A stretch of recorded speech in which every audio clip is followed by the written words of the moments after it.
Press మిత్రులందరికీ electronic print అందరికీ పేరు పేరున నమస్కారం. అందరికీ ఇవాళ శుభ సందర్భంగా చాలా రోజులైంది ఈ మధ్య మా ప్రెస్ మిత్రులందరితో కలిసి భోజనం చేయలేదని చెప్పి, అందుకొరకే ఒక శుభ సందర్భంగా అందరు కలిసిమెలిసి భోజనం చేయాలి కాబట్టి బీఆర్ఎస్ పార్టీ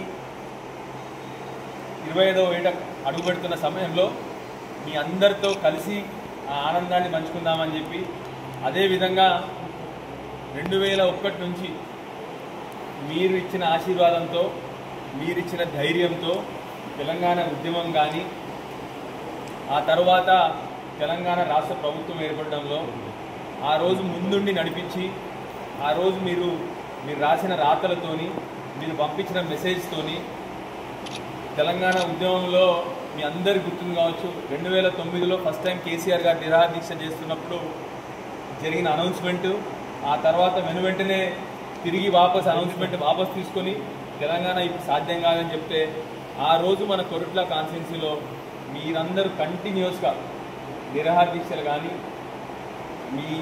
మీ చేతితోని మీరు కానీ, మీరు రాసిన రాతలు కానీ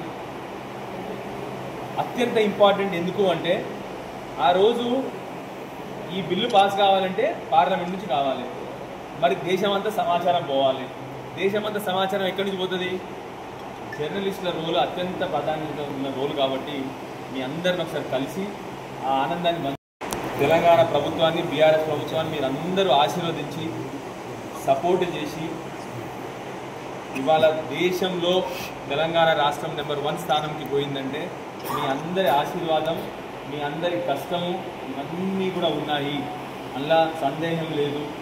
అందుకొరకే మీ అందరికీ మళ్ళొకసారి ధన్యవాదాలు తెలియజేస్తూ, అన్నిటికంటే ముఖ్యంగా నా రాజకీయ ప్రస్థానం మొదలైన నుండి గత సంవత్సరంన్నర నుంచి కూడా మీ అందరి తోడ్పాటు, మీ అందరి ఆశీర్వాదం, మీ అందరి సహకారంతో, అన్నిటికంటే ముఖ్యంగా మీ అందరి ఆశీర్వాదంతో, మీ అందరి సహకారంతో మొన్న కూడా ఇక్కడ రేటింగ్ చేస్తే,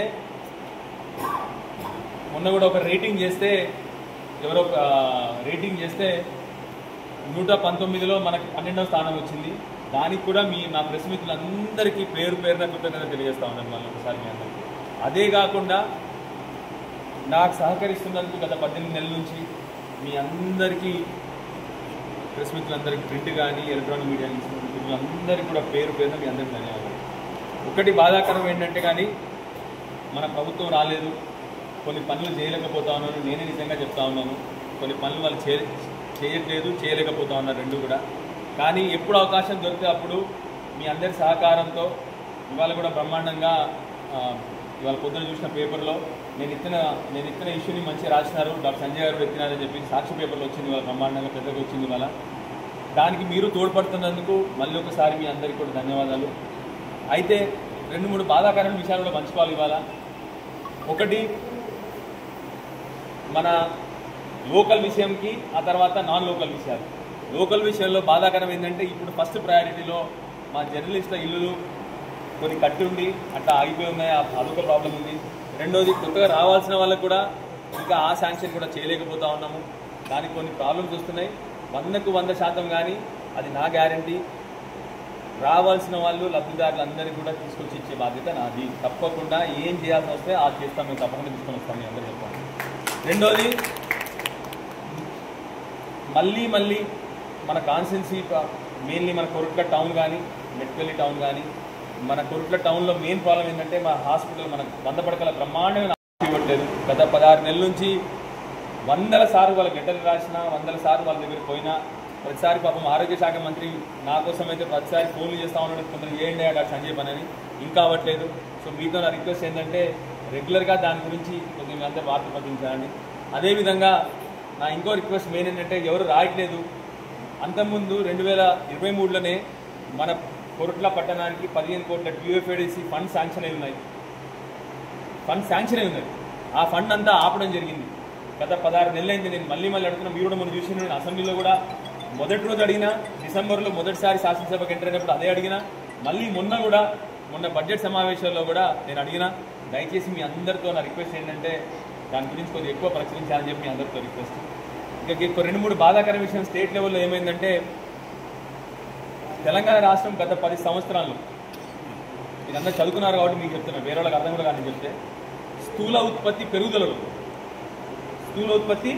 ప్రతి సంవత్సరం పెరుగుదలలో యావరేజ్గా దేశంలో నెంబర్ 1 ఉంది. ఇవాళ పడిపోయినాము. పర్ క్యాపిటల్ ఇన్కమ్ అంటే తలసరి ఆదాయంలో పెరుగుదలలో మనం ఒకప్పుడు 11వ స్థానంలో ఉండే 2014లో 2023 వచ్చేసరికి దేశంలో నెంబర్ 1 స్థానం మనము. ఇవాళ కూడా దేశంలో పర్ క్యాపిటల్ ఇన్కమ్లో నెంబర్ 1 స్థానం. కానీ పెరుగుదల దాని గ్రోత్ రేట్ మాత్రం 11th ప్లేస్కి పడిపోయినాం. ఇవాళ ఇక మీ అందరికీ నేను చెప్పాల్సిన అవసరం లేదు. దీనివల్ల ఆన్ ది హోల్ మార్కెట్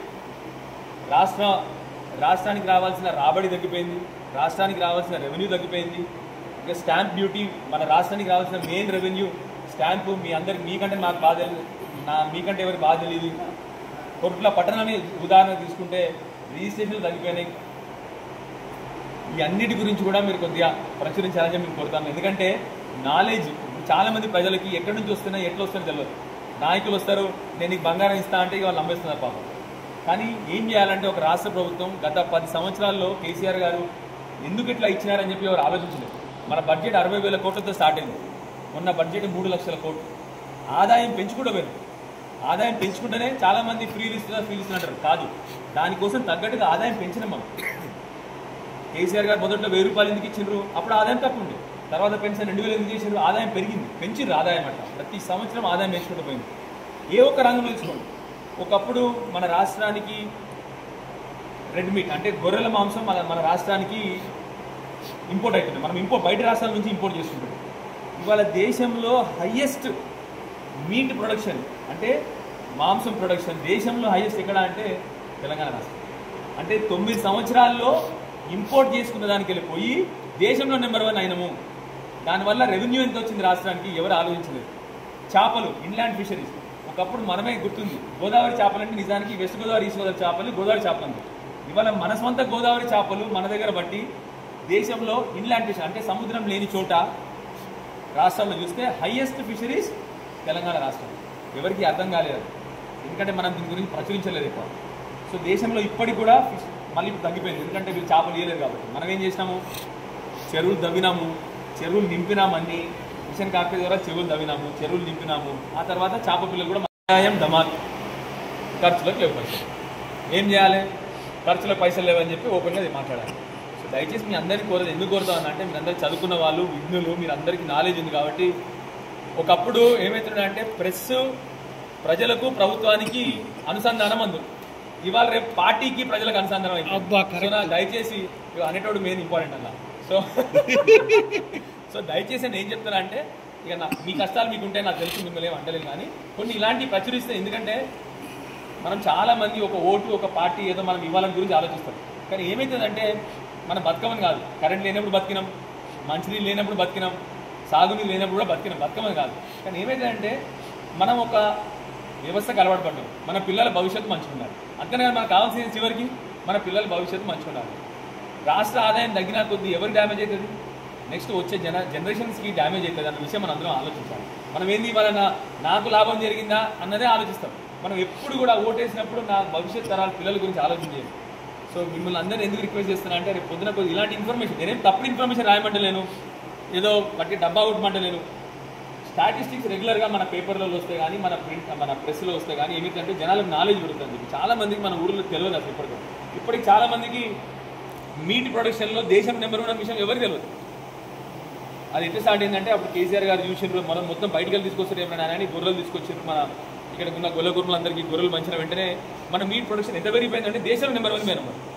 అట్లా నేను చెప్పేది ఎట్లా జరిగిందంటే దాని వెనకాల చాలా ఆలోచనలు ఉంటాయి. దాని వెనకాల చాలామంది ఆలోచించట్లేదు. సో మీతో రిక్వెస్ట్ ఏంటంటే మీరు అందరూ చాలామంది చదువుకున్న వాళ్ళు, విఘ్నులు కాబట్టి మీ అందరూ కూడా ఈ విషయాన్ని కొద్దిగా ప్రజల వద్ద చేరదు అని చెప్పి మీ అందరినీ కోరుతా ఉన్నాను. ఆ తర్వాత మళ్ళీ ఒకసారి మా పార్టీకి 25 ఏళ్ళు సపోర్ట్ చేసి మమ్మల్ని ఆశీర్వదించి, అన్నిటికంటే ముఖ్యంగా ఇక్కడ మా నాన్నగారిని ఆశీర్వదించి, నన్ను ఆశీర్వదించి మీ కడుపులో పెట్టి చూసుకున్నందుకు మీ అందరికీ పేరు పేరుగా శిరస్సు వంచి నమస్కరిస్తూ ఉన్నాను. ఇక చివరికి మా అన్న కోసం లాస్ట్కి దయచేసి మీరందరూ కూడా మా 25వ సంవత్సరం ఎంటర్ అవుతున్నాం కాబట్టి పెద్ద బహిరంగ సభ, మీ అందరు కూడా ఆ బహిరంగ సభ రావాలి. కనీసం లేకపోతే టీవీలో అందరూ కూడా కూర్చొని చూడాలని చెప్పి మీ అందరికీ కోరుతా ఉన్నాను. ఇట్లాంటి బహిరంగ సభ నాకు తెలిసి రాష్ట్రంలో అంతకుముందు ఒకసారి కేసీఆర్ గారు వరంగల్ సభ అని ఉద్యమం టైంలో చేసినారు. మళ్ళీ ఒకసారి తప్పకుండా ఇవాళ అదే రీతిలో దగ్గర 10 లక్షల జనాభా వచ్చే సభ మీరందరూ కూడా ఆశ్చర్యపోతారు. మీరు అందరూ వస్తే బ్రహ్మాండంగా ఉంటుందని చెప్పి మీ అందరినీ కూడా మళ్ళీ ఒకసారి రిక్వెస్ట్ చేస్తాను. Thank you. టీయూజే లేవా యూనియన్లు 10 యూనియన్లు నాటేడా మరి ఎట్టేయాలి చెప్పు. ఇద్దరు ముగ్గురు ఒకటి రాండి మీరు రండి ఒకసారి. నువ్వు నీ యూనియన్ పేరు ఏంటి? నాకు యూనియన్ లేదు. నీకు సపరేట్ యూనియన్ శేఖరణ ఒకటి ఇస్తారు కదా అన్ని ఆగావు.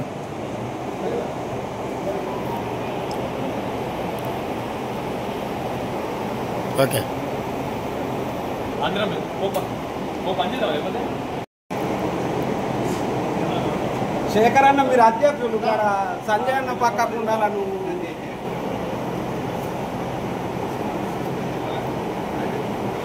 సంజయ్ అన్న పక్కకు ఉండాలి.